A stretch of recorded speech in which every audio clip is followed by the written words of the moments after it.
Economics के जो पहला मैंने वीडियो दिया था उसमें अर्थव्यवस्था का या अर्थव्यवस्था को इंट्रोड्यूस किया था। अब उस अर्थव्यवस्था के परिचय के हिसाब से, उसके डिफिनेशन के हिसाब से बात क्या थी, उसका प्रक्रियात्मक परिभाषा जो है या उसका जो फंक्शनल डिफिनेशन वो क्या कहता है कि अर्थव्यवस्था का काम लोगों तक साधन उपलब्ध कराना है। अर्थव्यवस्था का काम क्या है? लोगों तक साधन उपलब्ध कराना, लोगों का साधन तक पहुंच बढ़ाना, यह है अर्थव्यवस्था का काम। और ये किसके माध्यम से होगा? सरकार के माध्यम से। सरकार करेगी। तो लोगों तक जो सरकार साधन उपलब्ध कराने में सफल है उसे सफल सरकार कहेंगे। जैसे आप अपनी कल्पना के दृष्टिकोण से या थोड़ा सा कल्पना में सोचिए कि अमेरिका की जो अर्थव्यवस्था है वो वहाँ के लोगों को साधन उपलब्ध कराने में सफल है या असफल है। तो आमतौर पर हम क्या कहते हैं, चूंकि विकसित राष्ट्र है तो सफल है। अभी आप कोरोना के दृष्टिकोण से मत देखिए, कोरोना के दृष्टिकोण से तो सभी देश असफल हैं। अभी तो सबसे बड़ी चुनौती है कि आप घर में रहें, और यह किसी भी सरकार के सामने सबसे बड़ा चुनौती यही है कि कैसे लोगों को घर में लॉक करके रखा जाए। नहीं, एक सामान्य दृष्टिकोण की मैं बात कर रहा हूँ। विकसित राष्ट्र है तो कहते हैं कि भाई वहाँ की सरकार निश्चित रूप से अपने लोगों तक साधन उपलब्ध कराने में सफल रही है। इटली की सरकार भी सफल रही है, ब्रिटेन की सरकार भी सफल रही है। जो भी विकसित कंट्री है वो सफल रही है, तभी तो विकसित कंट्री है। लेकिन जब अपनी कल्पना की उड़ान से नाइजीरिया पहुंचते हैं, अफ्रीकन कंटिनेंट, तो क्या कहता है, ये वहाँ की सरकार असफल रही है। वहाँ की सरकार या वहाँ की अर्थव्यवस्था या वहाँ की जो सरकार है वहाँ के लोगों तक साधन उपलब्ध कराने में सफल नहीं रही है। कोलैप्स इकोनॉमी है वहाँ की। सोमालिया पहुँच जाएंगे तो भी वही आप बात कीजिए। लेकिन अपने कल्पना की उड़ान से जब पाकिस्तान पहुँचेंगे तो क्या कहेंगे, अरे हाँ पाकिस्तान की सरकार तो वो भी फेल है। अब इंडिया पहुँचेंगे तो कहें कि सफल भी है असफल भी है, कुछ मामलों में सफल है कुछ मामलों में असफल है। हमारा देश विकासशील देश है। नहीं, और जब आप भारत पहुंचते हैं तो उस भारत में भी आप राज्य के दृष्टिकोण से देखेंगे तो गोवा, आपको लगेगा कि गोवा की जो सरकार है वहाँ के लोगों तक आर्थिक साधन उपलब्ध कराने में सफल रही है। महाराष्ट्र की सरकार कुछ सफल रही है। नहीं, केरला की सरकार सफल रही है, आप ऐसा सोचते हैं। लेकिन आप जब यूपी पहुंचेंगे तो पूर्वी यूपी में लगेगा कि असफल रही है, पश्चिमी यूपी में लगेगा कि सफल रही है। नहीं, बिहार पहुंचेंगे तो लगेगा कि कहीं सफल रही है कहीं असफल रही है। तो कितना परसेंट सफल कितना परसेंट असफल? हो सकता है कि गोवा की सरकार 70-80% सफल रही हो और बिहार की सरकार मात्र 30% 40% सफल रही। नहीं, तो इस दृष्टिकोण से हम एक तुलना कर सकते हैं कि कहाँ की सरकार अपने लोगों तक साधन उपलब्ध कराने में सफल रही है और नहीं है। मुख्य चुनौती अर्थव्यवस्था का यही है कि लोगों तक साधन कैसे उपलब्ध कराया जाए। और भारत में गरीबी शुरू से ही एक बहुत बड़ा आर्थिक मुद्दा रहा है। गरीबी, निर्धनता जिसे कहते हैं।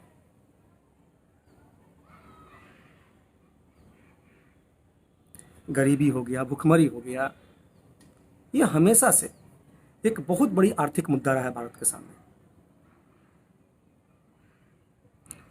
तो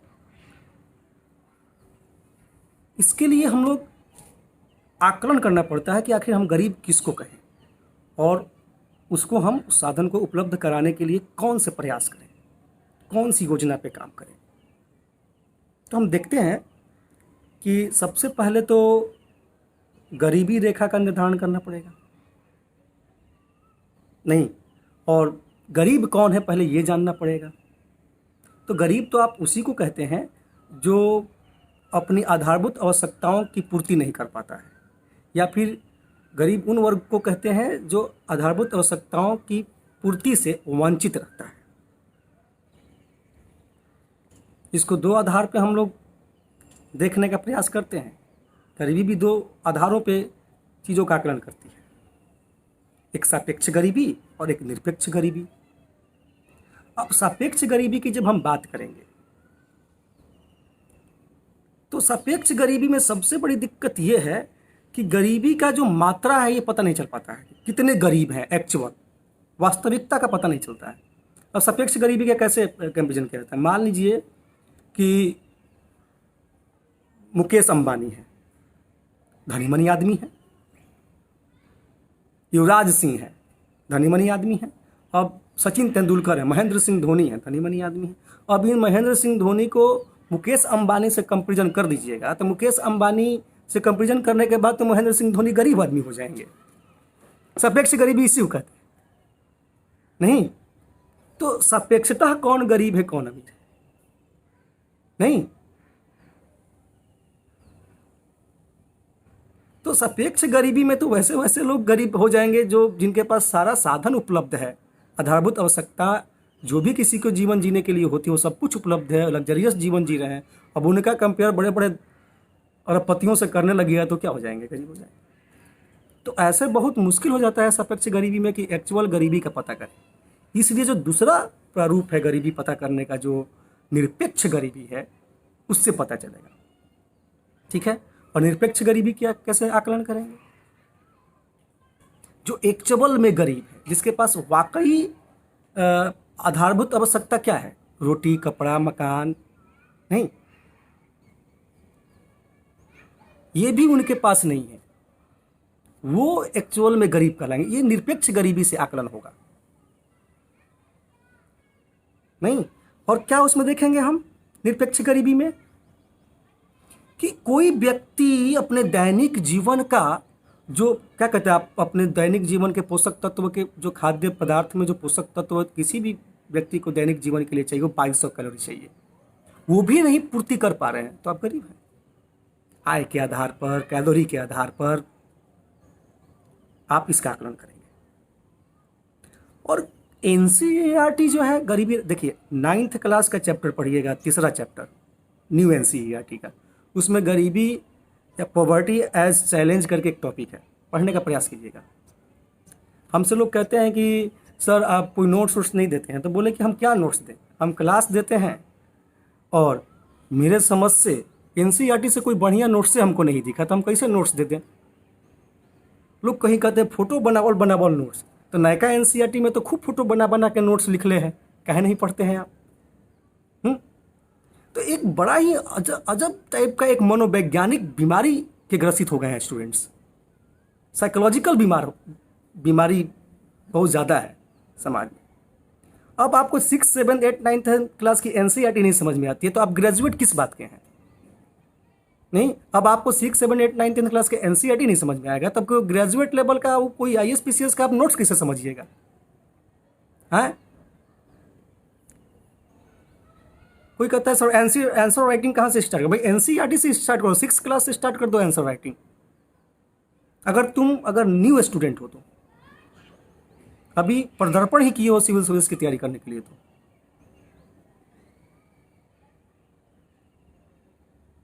अब वो बेचारा एंट्री मारता नहीं है सिविल सेवा की तैयारी करने में कि एक से एक लोग हिमालय नुमा किताब बताना स्टार्ट कर देते हैं और बेचारा पढ़ के वो कलेक्टर बनेगा। जब तक इतना मोटा किताब नहीं पढ़ेगा तो कलेक्टर कैसे बनेगा? ठीक है, नहीं वो आंसर राइटिंग कर पाता है या नहीं पढ़ पाता है, 10 वर्षीय प्रोजेक्ट में लग जाता है। उस अगर बीए पार्ट 1 का है, 2 का है, तो उसको तो भी 3 साल 4 साल तो ग्रेजुएशन करने में लगेगा, ग्रेजुएट होने में लगेगा, तब तक खूब भटकता है बेचारा। नहीं, नोट्स की तलाश में सभी लोग रहते हैं। तो कहते हैं ना कि वो मृग का कस्तूरी उसके अंदर होता है और वो बन बन भटकता है। आपके पास सहज संसाधन उपलब्ध है लेकिन आप पूरी दुनिया भर घूमते रहते हैं कहाँ से कौन सा नोट्स मिल जाए आपको। खैर,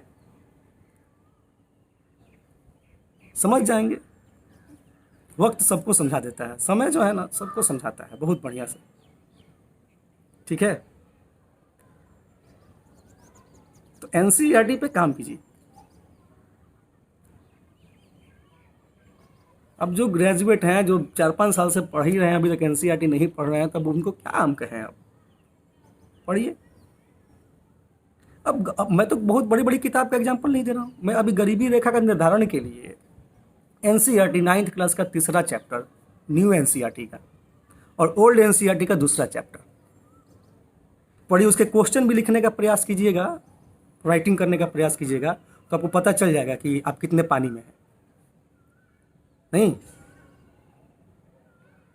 तो आप भयंकर नुमा नोट्स के पीछे मत भागिए, आप एनसीईआरटी को पढ़िए। अगर एनसीईआरटी पढ़ के नहीं समझ पा रहे हैं तो फिर आकलन कीजिए कि आप किस बात के ग्रेजुएट हैं। नहीं, एनालिसिस करना सीखना होगा, थोड़ा बौद्धिक जुगाली कीजिए। एनसीईआरटी क्या कहता है कि गरीबी रेखा के निर्धारण के लिए किसी भी व्यक्ति को कम से कम उसके निर्वाह योग्य खाद्य पदार्थ उपलब्ध है कि नहीं ये देखना होगा।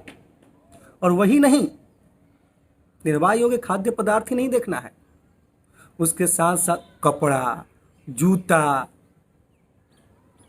प्रकाश, शिक्षा, चिकित्सा, इन सब आधार पर गरीबी रेखा का निर्धारण होता है। ये एनसीईआरटी का लाइन है। और हमारे देश में गरीबी रेखा का निर्धारण कौन करेगा, इसका सर्वे कौन करेगा? तो सीएसओ करेगा।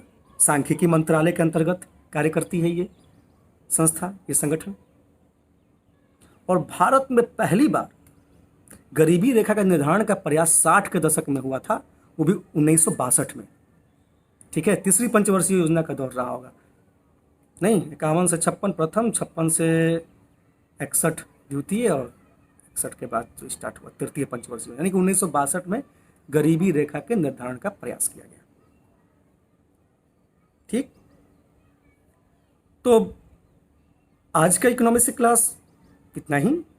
आगे के वीडियो का इंतजार कीजिए। प्रणाम।